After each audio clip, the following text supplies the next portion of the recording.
हमारे साथ तेजावत साहब जुड़े हुए हैं। तेजावत साहब, आपका भी खैर मकदम है। थोड़ा से अगर आप अपडेट अगर हो, और इसके अलावा मैं ये पहला सवाल यही कि क्या आपको लग रहा है जो बयान मैंने पढ़ा है अभी बशरुल असद का, उस पर मैं जरूर चर्चा करना चाहूंगा कि ये आतंकवादियों ने सीरिया पर कब्जा कर लिया है और मैं पहले नहीं भागा, चंद घंटे ही मुझे बचे थे और आखिरी वक्त में मैं वहां से निकला। उन्होंने पूरी, ये पहला बयान उनका आया है जाने के बाद से, यानी 8 दिसंबर के बाद आज जो है वो 16 दिसंबर है, यानी 8 दिन बाद हम ये कह लें कि उनका बयान पहली बार जारी हुआ है और उन्होंने ये कहा कि फिर से सीरिया जो है वो आजाद होगा, ये उन्होंने कहा और मैं मजबूरी में वहां से निकला। कैसे देखते हैं उनके बयान को, कितना ये मजबूत बयान है और कितना अहम है, और इस बयान की क्या अहमियत आपकी नजर में है? बिल्कुल मुमताज साहब, ये तो सच है कि उनका जो पहला बयान आया है वो वाकई अभी चर्चा में है, पूरी दुनिया भर की मीडिया में वो चर्चा में है। और असद साहब के जाने के बाद में अभी सीरिया के बंटने का खतरा भी मंडरा रहा है। अगर सीरिया यूनाइट रह पाया तो ये वाकई अपने आप में काफी बड़ी अचीवमेंट होगा, एक उपलब्धि होगी।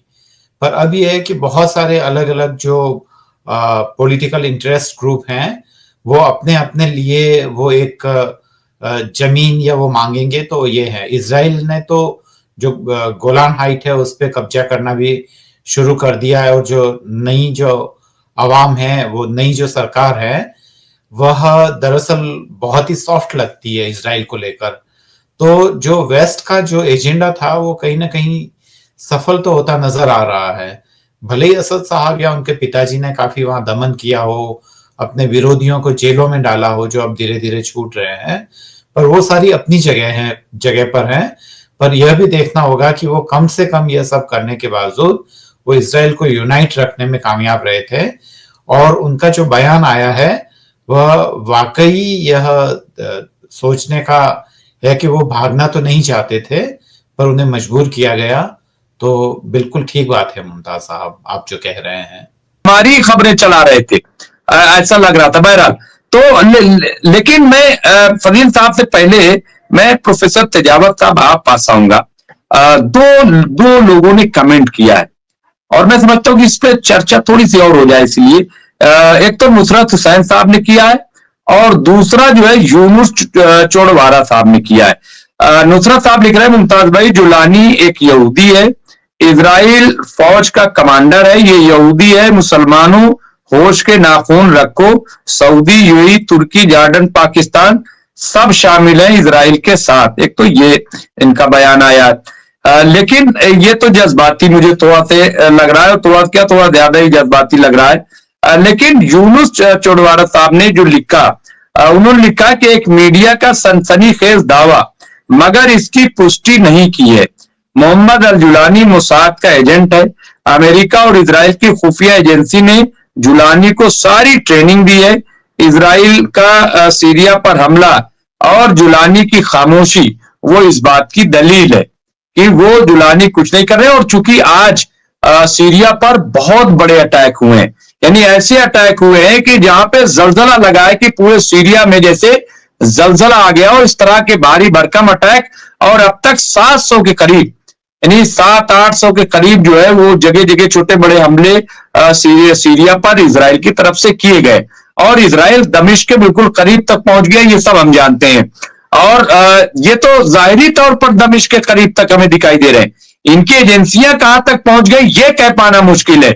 उन फौज के साथ भले ही जुलानी ना हो, लेकिन मतलब इजराइल मतलब हो सकता है वो जो फौज है उन्हीं के साथ उनमें कुछ लोग जरूर शामिल हो, ये कहना मोसाद के लोग, क्योंकि ये बहुत तेज लोग हैं, बहुत तेज लोग हैं। मैं आपको बताऊं कि जब हिंदुस्तान की, मैं आपको बता रहा हूं कि हिंदुस्तान में जब इंडियन मुजाहिदीन का बड़ा दौरा था, यूपीए सरकार थी, उस वक्त मोसाद जो है होम मिनिस्ट्री में बैठता था।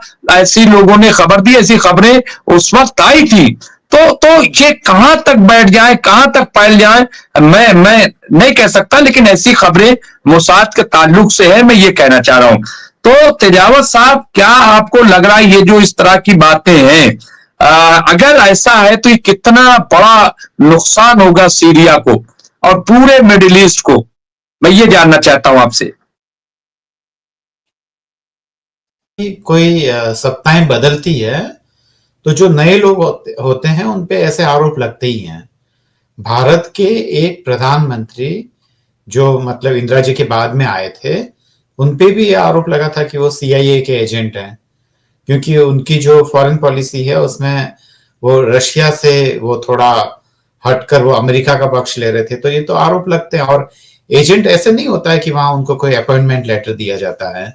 एजेंट वो ऐसे होते हैं कि दरअसल वो उनके लिए काम करते हैं या उनके हितों के लिए कोई करते हैं तो वो बन जाते हैं। मुझे याद है जहां उदयपुर में एक फॉरेन सेक्रेटरी थे इंडिया के, बाद में फिर वो वहां की किसी एक अमेरिकन यूनिवर्सिटी में प्रोफेसर बन के गए, मतलब वही विजिटिंग प्रोफेसर। तो वो वहां की यूनिवर्सिटी में पढ़ाने लगे रिटायरमेंट के बाद में। तो लोगों ने ये आरोप लगाया कि ये शुरू से ही सीआईए के एजेंट थे, इसीलिए बाद में उनको अमेरिकन गवर्नमेंट ने अपने यहाँ पे खपा दिया। पर बाद में भारत सरकार ने उनको पद्म भूषण भी दिया बाद के समय में। और वो भारतीय जनता पार्टी के भी कांग्रेस कांग्रेस के समय में वो फॉरेन सेक्रेटरी थे और बाद में भारतीय जनता पार्टी के भी काफी करीबी लोगों में रहे। तो यह तो होता ही है, आरोप लगता ही है। एजेंट होने का मतलब यह है कि वह अगर उनको फेवर कर रहा है, उनकी नीतियों को फेवर कर रहा है, तो ये कह सकते हैं कि मोसाद के एजेंट हैं या वो हैं। मोसाद दरअसल एजेंट, या भारत में भी जो इंटेलिजेंसिया है वो भी अपने एजेंट बनाती रहती है। तो उसका है, तो इसका बातों का कोई खास मतलब नहीं है। पर इस बीच में यह भी सुनने में आया है कि जो बयान अभी जो हो रहा है सारे इंटरनेशनल मीडिया में, जो असद साहब का बयान कह के जो कर रहा है, अभी उसकी रिलायबिलिटी को लेकर थोड़ा सा शक है। हो सकता है मतलब कि वो उन्हीं का बयान हो, उससे इनकार नहीं कर रहे हैं। पर एक बीच में यह भी आ रहा है कि शायद पता नहीं उनका ये बयान है कि नहीं है।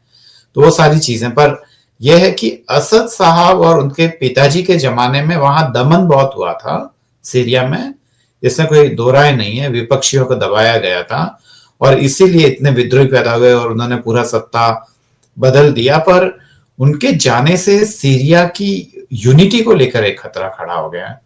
और ऐसा पॉसिबल है, हालांकि मतलब खुदा ना करे कि ऐसा हो, पर अगर ऐसा हो गया तो सीरिया बहुत सारे टुकड़ों में भी बढ़ सकता है। तो देखते हैं कि क्या होता है, ये आगे की पॉलिटिक्स क्या है। पर अभी सीरिया के लिए एक चैलेंज तो है ही, और सबसे बड़ा चैलेंज है कि ये जो अलग अलग जो हैं, जो खेमे हैं, उन सबको कैसे साथ कर सीरिया को यूनाइट कैसे रखा जाएगा। अगर यूनाइट नहीं रहा तो आप देख ही रहे हैं कि एक के बाद एक सीरिया के अलग अलग हिस्सों पे, और ईरान भी मुझे लगता है कि सीरिया पे चढ़ आएगा, जो उसका ड्रीम रहा है, तो वो उसके एक हिस्से पे कब्जा करेगा। वो इजराइल उसके एक हिस्से पे कब्जा करेगा, कुछ हिस्से पे कुर्द वगैरह वो काजिब होंगे। तो ये है, उसके लिए एक चैलेंजिंग सिचुएशन है। इतना ब्यूटीफुल, इतना सुंदर सीरिया है, वह ऐसे बुरे दिन देख रहा है, तो ये वाकई वहां के लोगों के लिए कोई बहुत अच्छी खबर तो नहीं है मुमताज साहब।